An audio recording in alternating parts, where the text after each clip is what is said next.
북극 한기가 남하하면서 중부 내륙은 영하 10도를 밑도는 매서운 한파가 찾아왔습니다. 경기 북부와 강원도에는 한파주의보가 발효됐고 추위 속 해안가에는 많은 눈도 예보되어 있습니다. 자세한 날씨 알아보겠습니다. 원희다 캐스터. 네, 상암동 야외 스튜디오에 나와 있습니다. 네, 출근길 추위 상황부터 자세히 전해주시죠. 네, 수요일 아침 출근길 이번 겨울 들어 가장 추운 날씨가 찾아왔습니다. 현재 서울 기온은 영하 5.6도, 찬바람의 체감 온도는 영하 9도 안팎까지 뚝 떨어져 있고요. 특히 경기 북부와 강원도에는 한파주의보가 내려진 가운데 체감 온도가 영하 15도 안팎까지 곤두박질했습니다. 오늘 종일 매서운 칼바람이 예상되는 만큼 나오실 때는 보온에 각별히 신경 써야겠습니다. 밤사이 북서쪽에서 찬 공기가 남하하면서 곳곳에서 영하권 추위가 기승을 부리고 있습니다. 한파주의보가 발효 중인 대관령은 영하 14도, 철원 영하 13.1도, 파주는 영하 11.4도까지 내려가 있고요. 남부지방도 안동 영하 4.6도, 울산 영하 1도를 보이고 있습니다. 한낮에도 찬바람이 강하게 불며 영하권 체감 추위가 계속되겠습니다. 오늘 낮 기온은 서울 1도, 대전 2도, 광주 3도에 그치겠습니다. 한편 추위 속 충남과 호남, 제주도에는 강수구름이 지나고 있습니다. 특히 대설특보가 내려진 제주 산간과 울릉도 독도에는 시간당 2에서 4cm 안팎의 강한 눈이 집중되고 있는데요. 이들 지역은 내일까지 최고 15에서 20cm의 폭설이 쏟아지겠고요. 전북 서해안은 오후까지, 동해안은 오후부터 최고 10cm의 많은 눈이 예상됩니다. 습설로 인한 피해 없도록 주의하시기 바랍니다. 오늘 전국적으로 바람이 강하게 부는 가운데 서해안과 제주도를 중심으로는 초속 20m 이상의 돌풍이 몰아치면서 강풍특보가 내려지겠습니다. 시설물 관리와 안전사고에 각별히 유의하시기 바랍니다. 지금까지 YTN 원희다입니다. 헌법재판소가 재판관 9명 중 3명이 공석인 상태로 윤 대통령의 탄핵심판 준비 절차에 착수한 가운데 연말까지 빈자리를 모두 메우려는 민주당의 계획에 국민의힘이 제동을 걸고 나섰습니다. 탄핵안 인용 전까지는 한덕수 대통령 권한대행이 헌법재판관을 임명할 수 없다고 주장한 건데 야당은 탄핵을 늦춰보려고 하는 궤변이라 반박했습니다. 송재인 기자입니다. 국민의힘이 민주당이 발표한 헌법재판관 3명의 청문회 일정에 합의가 안 됐다며 선을 그은 데 이어 이번엔 임명 자체에 반대의 뜻을 밝혔습니다. 대통령 자리가 빈 게 아니라 직무만 정지된 지금 한덕수 권한대행의 권한 행사는 신중해야 한다며 헌법재판관 임명 역시 마찬가지라는 주장입니다. 지금은 대통령이 고리 상황이 아닌 직무정지 상황이기 때문에 한덕수 권한대행은 대통령의 탄핵 심판, 탄핵 결정 전까지 헌법재판관을 임명할 수 없습니다. 지금처럼 3명 공석, 즉 6인 체제로 탄핵안을 심리하는 게 문제긴 하지만 윤 대통령이 실제 파면되기 전까지는 절차상 불가피하다는 논리입니다. 과거 황교안 권한대행이 박근혜 전 대통령 탄핵 뒤 이선의 재판관을 임명한 전례를 들며 민주당도 당시 임명권 행사를 반대하지 않았느냐고 비판했는데 민주당은 당장 궤변이라고 맞받았습니다. 민주당이 반대했던 건 대통령 지명 몫인 박한철 헌재소장 후임을 황 권한대행이 지명하는 거였고 지금은 국회가 추천해 올린 재판관들을 대통령 권한대행이 형식적으로 임명하는 것에 불과하다며 비교 대상이 안 된다고 반박했습니다. 권한대행이 임명을 못한다는 것은 말장난에 불과합니다. 국민의힘은 구질구질한 절차 지연 작전을 포기하고 인사청문회 일정 협의에 서둘러 응하기 바랍니다. 특히 6인 체제에서는 만장일치가 나와야만 윤 대통령이 파면될 수 있다는 점을 노린 꼼수가 아니냐며 내란 수계를 구하기 위해 구질구질하게 절차를 늦추려 하지 말고 탄핵 심판 공정성을 위해 9인 체제를 갖추는 데 어서 협조하라고 촉구했습니다. 대통령 탄핵 소추안 가결 이후 처음 이뤄진 여야 원내대표 회동 역시 전국 수습 방안 논의라는 취지가 무색하게 헌법재판관 임명을 둘러싼 이견만 확인한 채 끝났습니다. YTN 송재인입니다. 네, 이처럼 헌법재판관 임명권을 놓고 정치권의 공방이 뜨거운 가운데 헌법재판소는 공개적으로 가능하다는 입장을 밝혔습니다. 사실상 빠른 임명을 요청한 것으로 풀이됩니다. 김영수 기자가 취재했습니다. 재판관 6명으로도 심리가 가능하다는 헌법재판소 판단은 변함이 없습니다.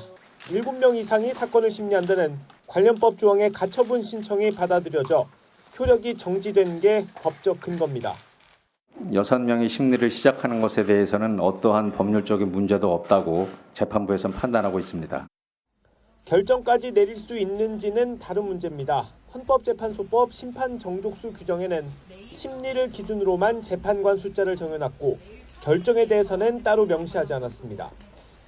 몇 명이 있어야 결론까지 내릴 수 있다는 명시적인 조항이 없다는 얘기인데 현재는 재판관 6명으로 결정까지 내릴 수 있을지에 대해선 재판부가 논의 중이라며 판단을 유보했습니다.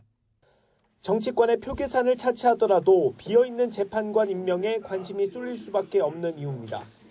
한덕수 대통령 권한대행이 헌법재판관을 임명할 수 있는지를 두고 정치권 공방이 뜨거운데 헌법재판소는 공개적으로 가능하다는 입장을 밝혔습니다. 대통령 권한대행이 그 재판관에 대한 임명권은 행사할 수 있다고 저희들은 생각하고 있습니다. 헌법재판소는 이와 함께 윤석열 대통령의 탄핵 심판 변론을 생중계하지 않고 녹화 영상을 제공할 예정이라고 설명했습니다. YTN 김영수입니다. 현재 공석인 헌법재판관 3명을 임명하기 위한 국회 인사청문특별위원회가 오늘 오전 야당 단독으로 열립니다.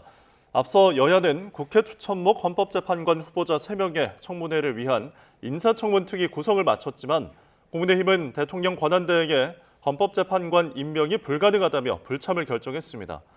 민주당은 헌재가 오는 27일 윤 대통령 탄핵심판 첫 변론 준비기를 열기로 한 만큼 정상적인 구인 체제를 갖추기 위해선 청문 절차를 더 미룰 수 없다며 단독으로라도 특위를 열겠다고 밝혔습니다. 경찰과 공수처 등이 함께하는 공조수사본부가 윤석열 대통령에게 소환 통보를 했지만 출석 요구서는 전달되지 않은 것으로 확인됐습니다. 공조보는 사실상 윤 대통령이 출석 요구에 불응한 것으로 보고 2차 소환 통보를 할지 검토하고 있습니다. 기자 정현우 기자입니다. 경찰과 공수처, 국방부 조사본부가 모인 공조수사본부가 윤석열 대통령에 대한 출석 요구서 전달에 실패했습니다. 대통령실과 관저에 직접 전달하려던 시도는 물론 우편 전달도 불발됐습니다. 대통령실에 보낸 출석 요구서 우편은 미배달 상태로 대통령 관저에 보낸 요구서는 수치 거부로 반송된 것으로 확인됐습니다. 또 윤 대통령 측은 오늘 공수처 출석 여부를 묻는 취재진의 질문에 아니라고 선을 그었습니다. 이 같은 바 등에 공조보는 우편을 수신하지 않았어도 출석 요구를 인지했다고 볼 수 있다며 요구에 불응한 것으로 간주하겠다고 밝혔습니다. 그러면서 2차 출석 요구를 할지 검토하겠다고 밝혔는데 공수처장도 적법한 다음 절차를 취하겠다고 밝혔습니다. 그래서 즉각 체포하란 말이에요. 적법한 출석 소환에 지금 수치를 거부하는 사태가 발생하고 있습니다. 그런 부분 유심하게 보고 있습니다. 윤 대통령 측은 검찰과 경찰 등이 윤 대통령을 겨냥하는 상황에 대해 광기적인 수사가 이뤄지고 있다고 생각한다며 탄핵소추로 권한만 정지됐을 뿐 아직 대통령 신분인데 오라고 한다고 가겠느냐고 불만을 나타냈습니다. 그러면서 경쟁하듯이 서로가 소환에 나서고 있다며 기관끼리 조정이 필요해 보인다고 말했습니다. 윤 대통령 조사를 둘러싼 검찰과 공조수사본부 사이 속도 경쟁은 불붙었지만 윤 대통령 측이 출석 의사를 분명히 하지 않으며 수사가 지체될 수 있다는 우려도 나옵니다. YTN 정현우입니다. 경찰과 고위공직자범죄수사처 등이 꾸린 비상계엄 공조수사본부가 조지호 경찰청장의 보안폰 관련 서버 자료를 확보하기 위해 대통령실에 대한 추가 압수수색을 시도했지만 불발됐습니다. 공조보는 어제 오전 대통령실 경호처 서버 압수수색을 위해 용산 대통령실에 수사관들을 보냈지만 경호처가 진입을 허가하지 않으면서 8시간 가까이 대치하다가 철수했다고 밝혔습니다. 그러면서 경호처가 오늘 압수수색에 협조할지 알려주겠다고 밝혔다고 전했습니다. 비상계엄 사건을 수사 중인 검찰이 여인영 방첩 사령관으로부터 지난달 계엄이 선포됐을 가능성을 암시하는 진술을 확보한 것으로 파악됐습니다. 수개월 전부터 이미 계엄 관련 논의가 있었다는 주장도 나왔습니다. 이경국 기자입니다. 군 수뇌부, 특히 이번 비상계엄 사태의 핵심 인물로 꼽히는 여인형 방첩사령관은 계엄 선포를 사전에 알지 못했다는 입장을 밝혀왔습니다. 지난 9일 내놓은 입장문에선 미리 계엄을 준비했다면 모두 노출됐을 것이라고 강조하기도 했습니다. 그런데 검찰 조사 과정에서 이와는 다른 진술을 한 것으로 파악됐습니다. 여 사령관은 11월 초 윤 대통령이 비상계엄을 선포하는 게 좋겠다는 뜻을 밝혔고 예정된 국외 일정에 불참하고 계엄에 나서는 게 어떤지 김용현 전 국방부 장관에게 의견을 구한 것으로 안다고 진술한 것으로 알려졌습니다. 실제 지난달 페루와 브라질에선 각각 APEC 정상회의, G20 정상회의가 열렸고 윤 대통령은 해외 순방을 통해 참석한 바 있습니다. 여 사령관은 지난 5월과 6월쯤 관저와 안가에서 있었던 식사 자리에서도 계엄 언급이 있었다고 말한 것으로도 전해졌습니다. 계엄 당시 국회에 병력을 투입했던 곽종근 특수전 사령관도 구속 직전 비슷한 내용을 야당 의원을 통해 공익신고했습니다.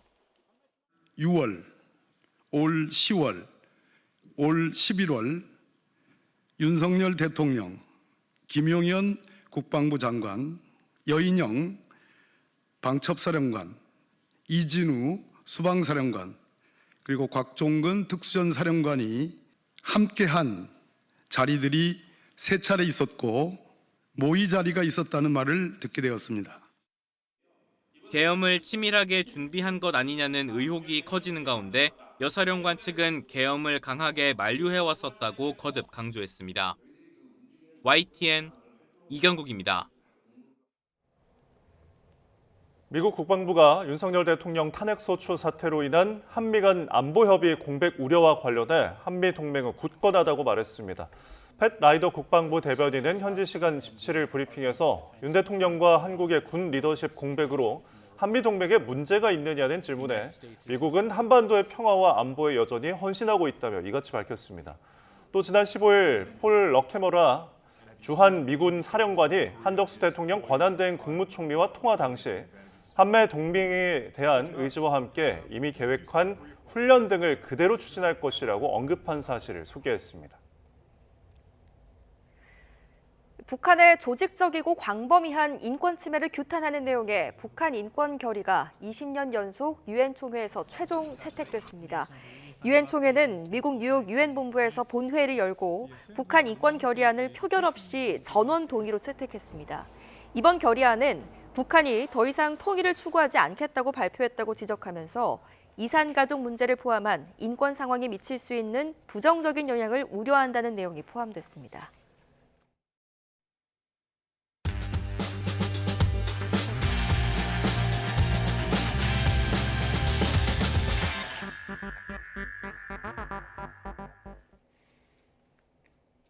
(12월 18일) 수요일 차트 브리핑 시작합니다. 먼저 조선을 봅니다.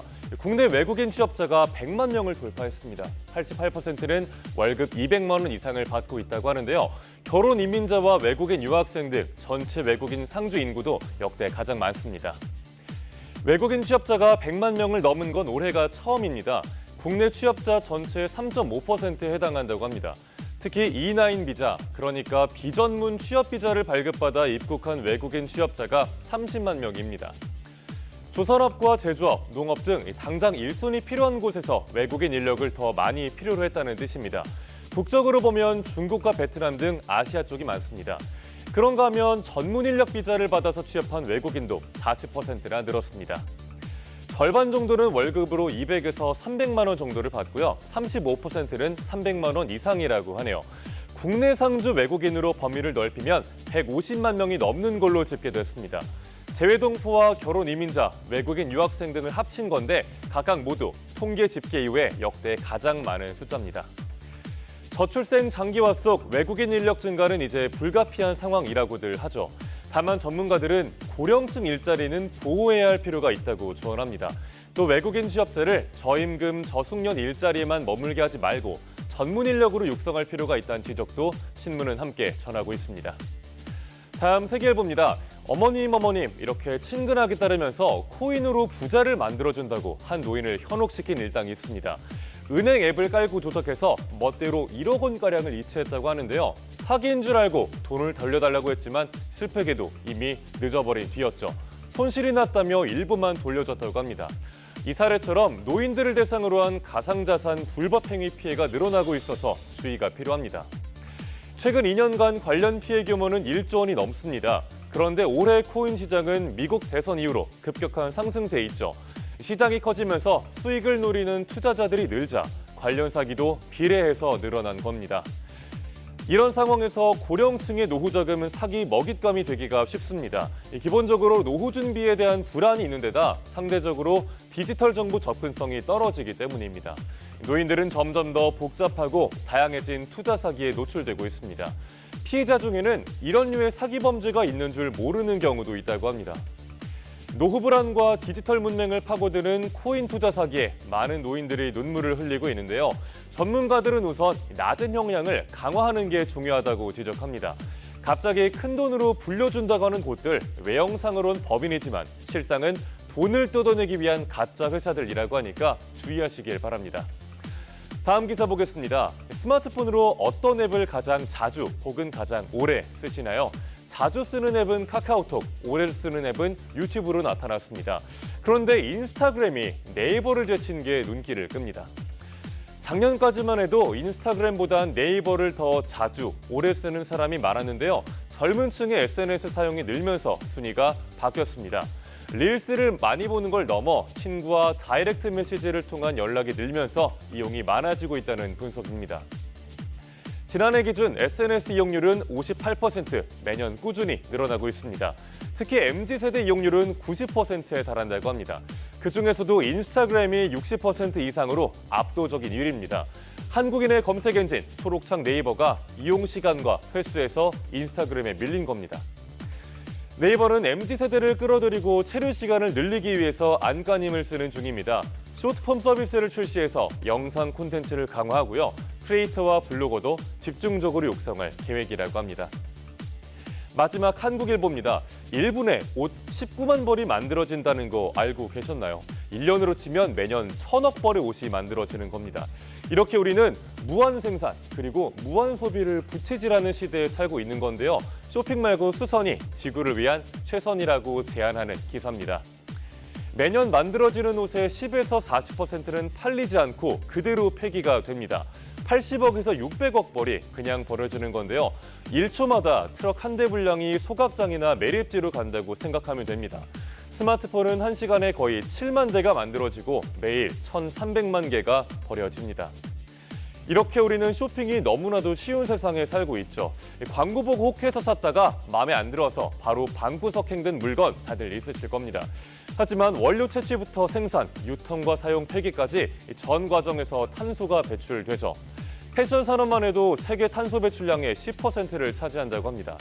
이런 무한 생산과 무한 소비의 시대에 명상 같은 수선을 하는 사람들이 늘고 있습니다. 기후변화를 늦추고 내 마음도 다스리기 위한 겁니다. 물건들의 생명을 연장하면서 나만의 개성도 살리는 거죠.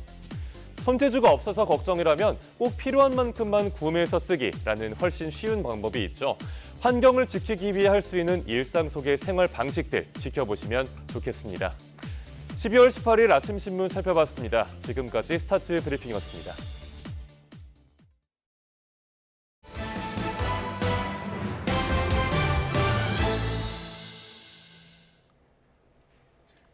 취임을 한 달여 앞둔 트럼프 미국 대통령 당선인이 북한뿐 아니라 중국, 일본과도 정상 외교에 나설 채비를 하고 있지만 한국은 언급하지 않고 있습니다. 한덕수 대통령 권한대행과의 양자회담 가능성은 낮다는 분석도 나와서 탄핵 정국에 따른 한국 패싱 우려가 커지고 있습니다.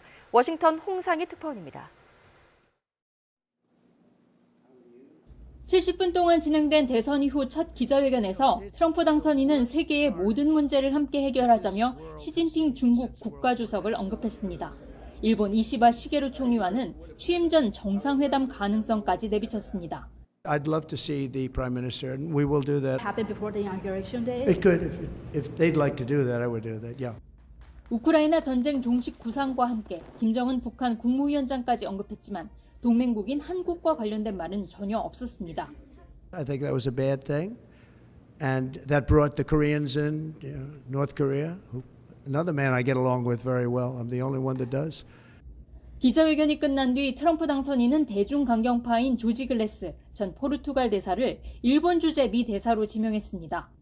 트럼프 당선인은 자신의 오랜 후원자인 글래스 전 대사에 대해 미국을 항상 최우선에 놓을 것이라며 신뢰를 보냈습니다.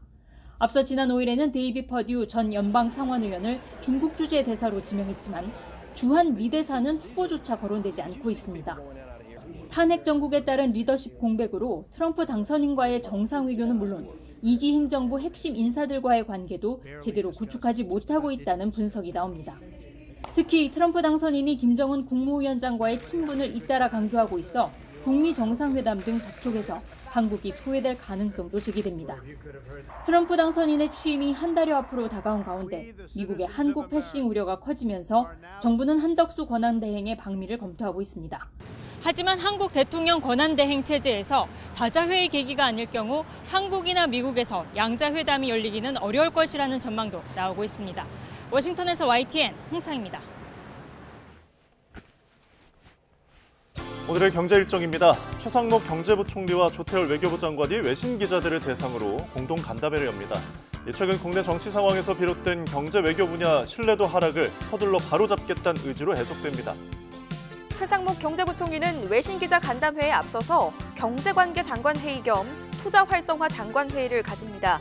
내수 경제를 살리기 위한 기업과 또 지역에 대한 투자 활성화 방안이 나올 것으로 보입니다. 통계청의 지난해 육아휴직 통계가 나오는데요.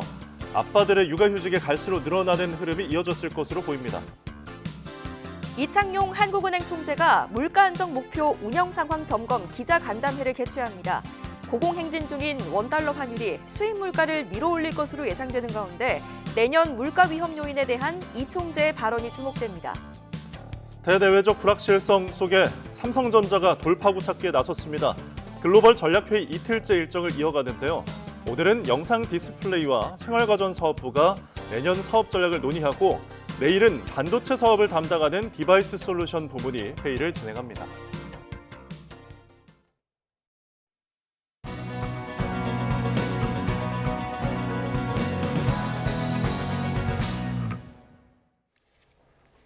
최신 경제 소식을 빠르고 친절하게 전해드립니다. 스타트 경제, 오늘은 석병훈 이화여대 경제학과 교수와 함께하겠습니다. 어서 오십시오, 교수님. 네, 어서 오십시오.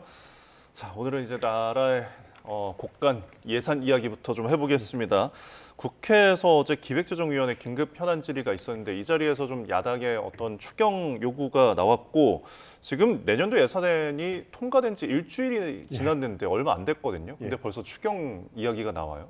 예, 그렇습니다. 추경 이야기가 나오는 배경은 지난 10일에 야당인 더불어민주당 주도로 정부 예산안 중에 4조 1천억 원을 깎은 감액안을 단독으로 처리를 했기 때문입니다. 특히 그 위기 비상금 성격의 예비비 예산의 절반을 삭감하는 조치를 취했는데요. 그 와중에 지금 탄핵 사태로 인해서 그 불확실성, 정치적 불확실성이 확대되면서 소비하고 투자가 침체돼서 경기 침체 우려는 더 커졌습니다. 그러다 보니까 이 부족한 예산을 메꾸기 위해서 추가 경정 예산을 편성하자라는 또 주장이 반대로 또 야당에서 제기가 되고 있는 이런 상황이 되었습니다. 그래서 좀 애시당초 감액 예산을 통과시키는 것 자체가 지금 추경 편성을 하게 되면 이건 또 정치적인 협상의 과정이 필요하기 때문에 재정 정책을 신속하게 집행할 수 있는 그런 여지를 낮추거든요. 그래서 감액 예산안을 일방적으로 통과한 것 자체가 좀 무리가 아니었나 이런 생각이 듭니다. 네, 지금 최상목 경제부총리는 충실한 집행이 먼저 우선이 되어야 한다 이런 입장인데 지금 보니까 대외 불확실성이나 또 국내 여러 가지 상황들이 겹쳐 있기 때문에 이런 상황들 좀 찬찬히 보면서 결정하겠다는 입장인 것 같아요. 예, 저도 그런 의견에 동의합니다. 왜냐하면 불과 일주일 전에 그 예산안이 통과가 됐는데 벌써부터 또 추경을 편성을 해야 된다 이러면 애시당초 예산안 통과시킨 게 잘못됐다는 거를 자인하는 상황이거든요. 그렇기 때문에 지금 추경 편성보다는 이미 통과된 예산안을 갖다가 어떻게 효율적으로 집행을 해야 될지를 논의하는 게 우선이다라고 저도 보고 있습니다. 그래서 지금 현재 정부에서는요, 지금 내년 총 지출 예산안이 574조 8천억 원인데요. 이 중에서 75%를 상반기에 조기 집행을 하도록 배정을 한 것으로 알려져 있습니다. 그래서 이것을 이용해서 상반기에 좀 많이 예산을 집행해서 내수 침체에 대응을 하는 방향으로 이제 짜놨기 때문에요, 계획을. 이것의 그 효과를 보면서 나중에 필요시에 추경을 편성 여부를 검토하는 것이 바람직하다. 저도 이렇게 보고 있습니다. 예. 어쨌든 삭감된 예산을 가지고 좀 집행하기 어려운 부분도 있다 보니까 뭐 추경에 대한 필요성에는 공감도 하는 부분이 있는 것 같더라고요. 그러면 추경 논의를 하는 시기는 또 언제로 봐야 될까요? 예, 일단 75% 예산을 상반기에 배정을 해놨기 때문에 이것을 집행을 해서 경기 침체에 상반기에 대응을 할 수 있는 재정 지출 확대로 대응할 수 있는 여력은 있고요. 그다음에 지나치게 감액을 해서 부족한 부분의 예산에 대해서 추경 편성 논의는 트럼프 행정부 2기가 내년 1월에 출범을 하고 구체적으로 어떠한 정책을 쓸지가 확실시 되는 상황. 이런 게 정리가 되고요. 그다음에 국내 정치적 불확실성이 어느 정도 해결이 되는 그런 상황이 내년 2분기가 될 거라고 저는 보고 있습니다. 그래서 내년 2분기에 본격적으로 추경에 대해서 논의를 하는 것이 바람직하다 이렇게 보고 있습니다. 네. 국민의 삶과 직결되는 문제인 만큼 여야가 좀 지혜를 모아야겠습니다. 요즘에 연말 특수조차 사라졌다 이런 얘기들 많이들 하잖아요. 내수 경제가 그만큼 얼어붙고 있는 상황인데 이창용 총재가 아직까지는 이 기준금리 인하를 생각하지 않는 것 같아요. 예, 어제 이창용 총재가 국회에서 한 발언은 임시금융통화위원회라도 만들어가지고 개최를 해서 기준금리를 즉시 인하해야 되는 게 아니냐 이런 질문에 대해서 아직까지는 기준금리 인하를 검토하고 있지 않다라고 발언을 한 것입니다. 그래서 저도 그 의견에는 동의를 합니다. 임시금융통화위원회를 개최를 하게 되면 외부에 있는 투자자들 입장에서는 한국의 지금 경제 상황이 뭐 경제 위기 수준으로 되게 급박한 상황이다라는 잘못된 신호를 주게 되거든요. 근데 지금 봐서 우리나라 경제의 기초 체력은 어디를 봐도 그렇게 경제 위기나 외환 위기 상황이라고 볼 수는 없는 아주 탄탄한 상황입니다. 그렇기 때문에 괜히 임시금융통화위원회를 개최를 해가지고 긴급하게 기준금리를 인하해서 대외 신인도 하락을 자초할 필요성은 없다. 저도 이렇게 보고 있습니다. 네, 뭐 빈대 잡으려다 초과상관 태운다는 이야기가 좀 생각이 나는 대목인 것 같은데 지금 뭐 미국은 이제 내일 밤이죠. 기준금리 결정을 할 것으로 보이고 올해 마지막인데 우리나라도 통화위원회가 한 번 이제 남아 있잖아요. 그러면 미국의 금리가 지금 스몰컷이 예상이 되고 있고 그걸 바라보고 나서 좀 결정을 할까요? 예, 저도 그렇게 보고 있습니다. 지금 오늘 밤에 결정이 될 건데요. 미 연준에서 0.25%포인트 정책금리 인하가 지금 거의 확실시되고 있으니까요. 그렇게 되면 달러 강세가 일부 진정이 될 것으로 전망이 되고 있습니다. 그러면 원달러 환율의 상승세도 일부 진정이 될 것으로 보이고요. 현재 한국은행에서 기준금리를 추가 인하할 때 가장 우려되는 부분이 원달러 환율을 추가적으로 끌어올리고 이것이 수입 물가 상승을 유발해서 다시 물가를 재상승시키는 것이 아니냐. 이것 때문에 기준금리 인하를 주저하고 있는데요. 지금 미국의 이 정책금리가 인하되게 되면 원달러 상승세가 일부 진정될 수가 있기 때문에 그러면 내년 1월 16일에 한국은행에서 우리나라의 기준금리를 추가 인하할 여지가 있다. 0.25%포인트. 그렇게 저도 보고 있고요. 국내 물가 그 상승세가 진정돼서 한국은행 물가 안정 목표인 2% 지금 미만의 물가 상승률이 계속 나오고 있는 상황에서는 지금 재정 정책 같은 경우는 감액 예산안이 통과돼서 또 발목이 잡혀 있는 상황이다 보니까 한국은행의 기준금리 추가 인하를 통해서 지금 내수 침체에 대응하는 것이 불가피하다. 저도 이렇게 보고 있습니다. 하지만 지금 일각에서는 계속해서 외환위기 이야기를 하고 있거든요. 이창용 총재도 여기에 대해서 아직 과도한 우려다 이렇게 얘기를 하는데 교수님께서도 지금 비슷한 생각이십니까? 예, 너무나 당연합니다. 외환위기 상황은 아니고요. 왜냐하면 여러 가지 이유로 우리나라 경제의 기초체력인 펀더멘탈은 너무나 탄탄하기 때문입니다. 첫 번째는 11월 말 기준으로 우리나라 외환 보유액은 4,153억 9천억만 달러로 세계 9위 수준입니다. 그리고 우리나라 순대외 채권국입니다. 그래서 우리나라가 다른 나라에 지고 있는 빚, 대외 채무보다 다른 나라에 빌려준 돈, 대외 채권이 더 많은 상태죠. 그런 상황에다가 그러다 보니까 우리나라가 외국에서 외화 채무를 외환을 빌려오는데 어떠한 제약도 없는 상황이고요. 그다음에 그 여러 가지 우리 그 외화를 빌려올 때 프리미엄이죠. 추가로 지불해야 되는 이자율의 변동도 없는 상황입니다. 크게 변동도 없는 상황이다 보니까 이것을 절대 외환 위기라고 볼 것은 아니고요. 여전히 우리나라는 올해 그 5월 달 이후로는 지속적으로 경상수지도 흑자를 유지하고 있어서 우리가 이제 벌어들여오는 외화가 더 많다는 소리죠. 이런 탄탄한 펀더멘탈을 감안했을 때는요. 외환 위기를 걱정할 상황은 아니다라고 보시면 되겠습니다. 예. 아무래도 근데 이 외환 위기, 외환 시장에 대한 우려가 나오는 이유가 환율 때문에 그런 것 같거든요. 지금 계속해서 오르다 보니까 이 배경에 또 어디에 있을까요? 예, 이 환율이 계속 상승하는 배경은 두 가지가 있는데요. 첫 번째는 미국의 트럼프 행정부가 출범을 하면서 트럼프 행정부에서는 이제 친기업 정책을 내세우고 있습니다. 그래서 친기업 정책 규제 완화, 그다음에 법인세를 낮춰주겠다 이러한 정책을 천명을 하다 보니까 세계에서 투자 자금들이 이제 미국 주식시장, 그다음에 미국으로 계속 몰려가고 있죠. 그래서 이 미국에 투자를 하려면 물론 일단 제일 먼저 자기네 돈을 갖다가 달러로 환전을 해야 됩니다.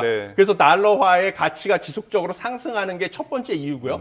그다음에 두 번째는 국내에 지금 정치적인 불확실성이 커졌습니다. 비상계엄과 탄핵 사태의 여파로 정치적인 불확실성이 커지니까 한국에서 외국인 투자자들이 투자 자금을 빼서 자기네 나라로 가져가려고 하는 그런 여건 때문에 원화를 팔아치우고 자기네 나라 통화로 환전을 하는 것이죠. 그럼 원화 가치가 떨어지는 요인, 이 두 가지 요인이 겹치다 보니까 원달러 환율이 상승하고 있다. 이렇게 보시면 되겠는데요.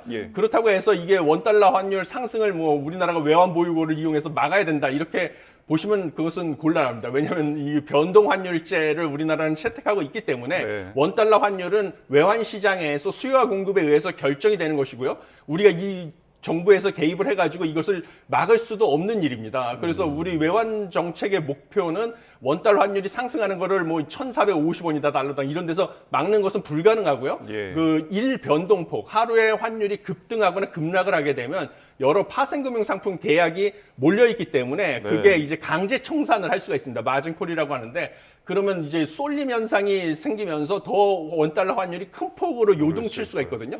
그것을 이제 관리하는 거. 그것을 관리하는 것이 외환 정책의 목표가 되고 있습니다. 그래서 그걸 유의해서 보시면 되겠습니다. 네, 명확한 어떤 외환 위기 상황은 아니라고 말씀을 하셨지만 그래도 걱정되는 거 하나만 더 여쭐게요. 지금 증시 흐름이 굉장히 또 불안한 장세를 보이고 있거든요. 외국인 투자자들이 아까 말씀하신 것처럼 좀 원활한 투자를 해줘야 되는데 관망세가 좀 이어지는 것 같습니다. 앞으로 당분간은 이런 불안한 장세가 계속 이어질 거라고 봐야 할까요? 예, 불안한 장세 이어지는 것은 저는 불가피하다 이렇게 보고 있습니다.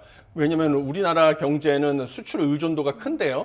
지금 트럼프 행정부 2기가 출범을 하면서 우리나라의 대중 수출과 대미 수출이 동시에 타격을 받는 것은 불가피하고요. 왜냐하면 전체 수출에서 40%를 차지하는데 대미 수출은 미국의 관세 인상으로 타격을 받을 가능성이 크고 대중 수출은 중국에 대해서 또 미국이 60% 관세를 부과한다고 하면 중국의 수출이 타격을 받는데 그럼 우리가 주로 중국 수출품에 들어가는 중간재인 반도체를 중국에 수출하고 있거든요. 그런데 이 우리나라의 대중 수출 역시 그래서 타격을 받을 가능성이 큽니다. 그래서 우리의 수출이 타격을 받는 데다가 더군다나 우리의 지금 내수 침체도 지금 확실시되고 있어가지고 경기 상황이 안 좋으면 우리나라 주식 시장에서 당연히 외국인 투자 자금이 빠져나갈 가능성이 큽니다. 그래서 정치적 불확실성이 어느 정도 해소가 되고 그다음에 트럼프 행정부 2기에 대한 그 통상 정책에 대한 대응 방안이 확립이 될 때까지는 당분간 외국인 투자 자금이 우리나라 주식시장에서 빠져나가는 것은 불가피하다 이렇게 보고 있습니다. 이처럼 외국인들의 돈이 좀 빠져나가고 있고 또 앞으로 빠져나갈 것으로 보이니까 정부에서도 굉장히 좀 다각적으로 노력을 하는 것 같은데 경제 외교 수장 오늘 공동으로 외신 기자회견을 이제 갔습니다. 간담회를 갔는데 이게 좀 이례적인 거라고요? 예, 이게 이례적인 상황입니다. 사실 2016년 12월에 박근혜 전 대통령의 그 탄핵 당시에도 유일호 경제부총리 겸 기획재정부 장관이 단독으로 외신 기자 간담회를 가졌습니다. 공동 기자 간담회는 없었고요. 그다음에 2010년 천안함 사태 당시에 금융시장의 혼란이 크니까 금융위원회, 금융감독원, 한국은행, 외교통상부가 공동으로 외국인 투자자와 외신을 상대로 긴급 텔레컨퍼런스를 개최한 것이 유일한 이 전례가 되겠습니다. 그래서 이번에 외교수장과 경제수장이 공동으로 기자 간담회를 개최하는 것은 또 대회 신인도 관리 차원에서는 좀 적절한 조치가 된다. 그렇지만 좀 전례를 찾아볼 수 없는 이례적인 상황이다라고 보고 있습니다. 네, 말씀하신 것처럼 그만큼 이제 신뢰도를 회복하는 게 급선무다 이렇게 판단을 했을 것으로 보이는데 어떤 이야기들이 좀 나올까요? 일단은 가장 중요한 것은 우리나라의 대외 정책 기조의 불확실성을 가장 우려하고 있을 것으로 보고 있습니다. 그렇기 때문에 국내 정치 불확실성은 커졌지만 대외 정책 기조는 유지할 것이다라는 것을 천명할 것으로 예측이 되고 있습니다. 그리고 국내 금융시장이나 외환시장의 불안정을 갖다가 정부가 적극적으로 컨트롤하겠다 하는 시장 안정 메시지를 낼 것으로 보이고요. 네. 그다음에 대외 신인도는 철저하게 관리를 하겠다. 대외 신인도 관리 목적으로 지금 이제 공동 컨퍼런스를 하는 거니까요. 네. 그런 의지를 보여줄 것으로 예측이 되고 있습니다. 특히 이번에는 지금 조태열 외교부 장관이 경제 안보 융합 외교를 중시하는 것으로 알려져 있기 때문에 외교부 장관의 의지가 강하게 투영된 것으로 알려져 있는데요. 상당히 바람직한 것이다라고 저도 보고 있습니다. 네. 대외 신인도에 대한 이야기를 짚어주셨는데 일단 우리나라 내부 상황으로 보면은 내수 자체가 지금 잘 돌아가지 않고 있다 보니까 이 부분도 급선무라서 유동성 공급에 대한 이야기도 많이 나오고 있고 지금 일관된 어떤 연기일까요? 좀 은행 대출들의 그 문턱이 좀 낮아지고 있는 것 같더라고요. 부동산 심리를 좀 얼어붙은 걸 좀 녹이기 위한 걸까요? 예, 뭐 그렇게 보는 분들도 있습니다. 네. 예, 보는 시각도 있습니다. 왜냐하면 지금 이복현 금감원장이 뭐 그런 취지의 발언을 한 것으로 보입니다. 예. 그래서 뭐 이제 실수요자들에게도 좀 자금을 공급을 하고 그다음에 뭐 자영업자 소상공인들도 자금이 부족하기 때문에 그런 부분, 그다음에 지방 부동산 시장 침체도 극심하지 않습니까? 네. 그래서 그런 부분도 유의하다 하라는 취지의 발언을 한 것으로 알려져 있습니다. 그런데 그런 것도 하나의 이유가 될 수도 있는데요. 그것보다 큰 것은 제가 보기에는 내년 초에는 이제 대출 총량 규제에서 그 한도가 새로 설정이 되지 않습니까? 내년에는. 네. 그래서 기본적으로 금융당국의 목표는 가계부채의 증가율이 우리나라의 명목 GDP 성장률, 경상 성장률보다 낮게 늘어나게 관리하는 게 목적이고요. 예. 내년에는 이제 새로 그래서 금융기관별로 가계 부채를 늘릴 수 있는 가계 대출을 늘릴 수 있는 할당량이 다시 설정이 됩니다. 예. 그래서 올해는 이제 다 끝나가니까 내년 초부터는 새로 가계 대출을 늘릴 수가 있어가지고 그 이제 조였던 것을 갖다가 일부 풀어주는 효과도 있고요. 그다음에 올해 이제 15일 정도 남았기 때문에 이제 절반 정도 12월도 거의 절반 정도 남았기 때문에 올해 이 목표를 맞출 수 있는지 없는지를 대부분의 금융기관이 이미 파악을 하고 있습니다. 네. 그래서 일정 부분 자체적으로 가계대출 증가율을 규제하는 것이 효과를 봤다고 봐서 남은 기간 동안에 좀 대출 규제를 풀어줬다라고 보시면 되겠습니다. 예. 네, 알겠습니다. 끝으로 뉴욕 증시 좀 살펴보겠습니다. 어떤 흐름 보였나요?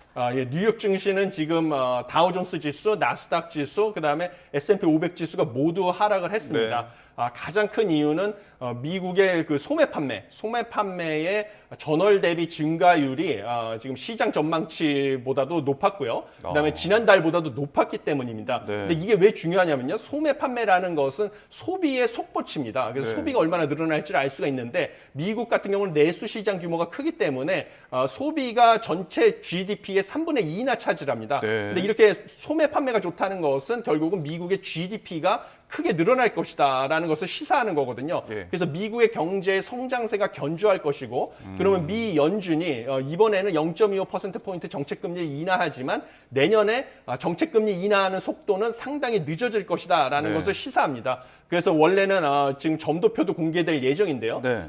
예상 횟수가 내년에 4회였는데 3회 미만으로 예상 금리 인하 예상 횟수가 줄어들 것이다라는 전망이 확산되자마자 이제 지금 주식 시장에서 투자 자금이 빠지면서 3대 지수가 모두 하락을 한 것으로 보입니다. 네. 그런데 그중에서도 지금 국내의 서학개미들이 가장 관심을 갖고 있는 테슬라 같은 경우는 3.64% 급등을 했고요. 네. 엔비디아 같은 경우는 1.22% 하락을 했는데 이제 고점 대비 12.4%나 조정을 받았다. 이런 상황입니다.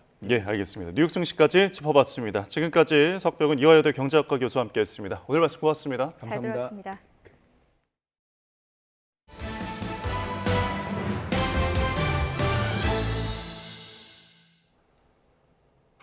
네, 아픈 시간을 딛고 얼음판으로 돌아온 피겨 간판 이혜인 선수가 주변에 감사한 마음을 전했습니다. 2년 후 올림픽을 목표로 다시 뛸 생각입니다. 조은지 기자입니다.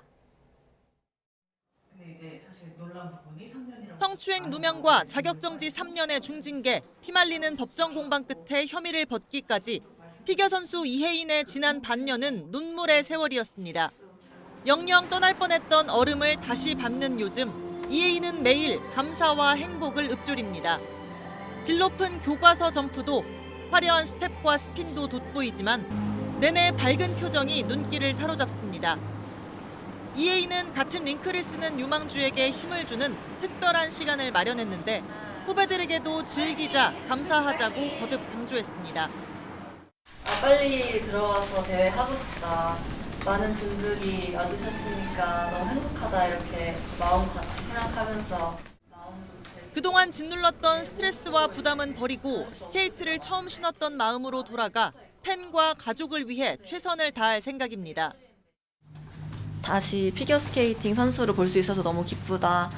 포기하지 않아줘서 너무 고맙다라는 말을 들었을 때 너무 기뻤고 김연아 이후 처음 4대6 선수권에서 우승하고 세계선수권 은메달까지 땄던 이혜인은 최고의 순간을 아직 기다리고 있습니다.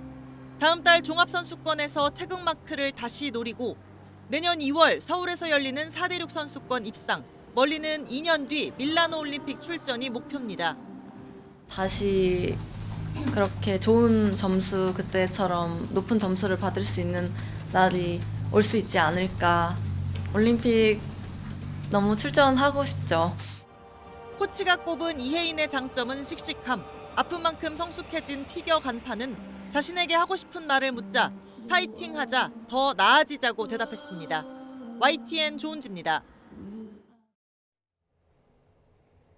찰스 3세 영국 국왕의 동생인 앤드루 왕자의 중국인 친구에 대해 영국 정부가 간첩 의혹에 따른 입국 금지 방침을 재확인하자 중국 정부가 터무니없다며 반박했습니다. 앞서 영국 정부는 앤드루 왕자와 가깝게 지낸 중국인 사업가 50살 양텅보가 중국 정부의 비밀 조직인 통일전선 공작부를 위해 일하고 있다고 보고 2021년 말 이후로 입국을 불허했습니다. 양텅보는 최근 입국 금지 처분 취소 소송을 냈다가 패소를 했는데 재판 과정에서 앤드루 왕자와의 친분과 함께 캐머런 전 총리 등 과거 영국 고위 인사들을 만난 사실도 공개를 해서 파장이 커졌습니다. 러시아 하원이 아프가니스탄을 장악한 탈레반의 테러단체 지정을 해제할 수 있도록 하는 법안을 승인했다고 외신들이 전했습니다. 로이터 통신 등에 따르면 러시아 하원은 현지 시간 17일 심의를 거쳐 이 법안을 통과시켰는데 앞으로 상원 승인 후 블라디미르 푸틴 대통령이 서명을 해야 발표됩니다. 이 법안은 금지된 테러단체가 관련 활동을 중단했다는 증거가 있다면 검찰총장의 요청에 따라 법원이 테러단체 지정을 중단하도록 명령할 수 있다는 내용을 담고 있습니다. 이번엔 출근길 날씨 알아보겠습니다. YTN 야외 스튜디오 연결해 보겠습니다. 윤수빈 캐스터. 네, 윤수빈입니다. 네, 출근길 추위 상황 어떻습니까? 네, 오늘 아침 출근길은 옷차림 어제보다 더 따뜻하게 하고 나오셔야겠습니다. 현재 서울 기온은 영하 5.9도로 이번 겨울 들어 가장 낮은 기온을 기록하고 있는데요. 특히 경기 북부와 강원을 중심으로는 한파특보가 발효 중인 가운데 영하 10도 안팎까지 떨어져 있습니다. 네, 그리고 빙판길에도 주의가 필요하다고요? 네, 맞습니다. 오늘 내륙은 대체로 맑지만 현재 서해안을 중심으로는 제법 강하고 많은 눈이 집중되고 있습니다. 추위 속에 내린 눈비가 그대로 얼어붙으면서 곳곳에서 빙판을 이루는 곳이 있을 것으로 보이니까요. 출근길 이 지역에 계신 분들은 교통안전에 각별히 유의해 주시기 바랍니다. 밤사이 북서쪽에서 강한 한기가 남하하고 복사냉각 효과까지 더해지면서 기온이 큰 폭으로 떨어졌습니다. 특히 한파주의보가 발효 중인 대관령은 현재 영하 14.7도, 철원 영하 12.8도, 파주는 영하 11.7도까지 내려갔고요. 남부지방도 안동 영하 5.1도, 전주는 영하 1도를 보이고 있습니다. 낮 동안에도 찬바람이 강하게 불면서 체감 영하권 추위는 계속되겠습니다. 오늘 서울 한낮 기온 1도, 대전 2도, 광주는 3도에 머무르겠습니다. 한편 충남과 호남, 제주도에는 눈비가 이어지고 있습니다. 특히 시간당 3cm 안팎의 강하고 무거운 눈이 집중되면서 울릉도와 독도에는 대설경보가, 전북 고창과 부안, 제주 산간에는 대설주의보가 발효 중인데요. 이들 지역은 최고 10에서 20cm의 폭설이 예상됩니다. 서해안 지역의 눈비는 오늘 밤이면 모두 그치겠지만 오후부터 동해안 지역에도 눈비가 내리기 시작하겠고 내일 새벽까지 최고 10cm의 많은 눈이 내려 쌓이겠습니다. 피해 없도록 주의하시기 바랍니다. 내일까지 해안가와 산간을 중심으로는 바람도 무척 강하게 불겠습니다. 날아갈 수 있는 물건은 단단히 고정하는 등 시설물 관리와 안전 사고에도 유의해 주시기 바랍니다. 지금까지 서울 상암동 야외 스튜디오에서 YTN 윤수빈입니다. 이상으로 뉴스타트를 마칩니다. 오늘도 저희와 함께해 주셔서 고맙습니다.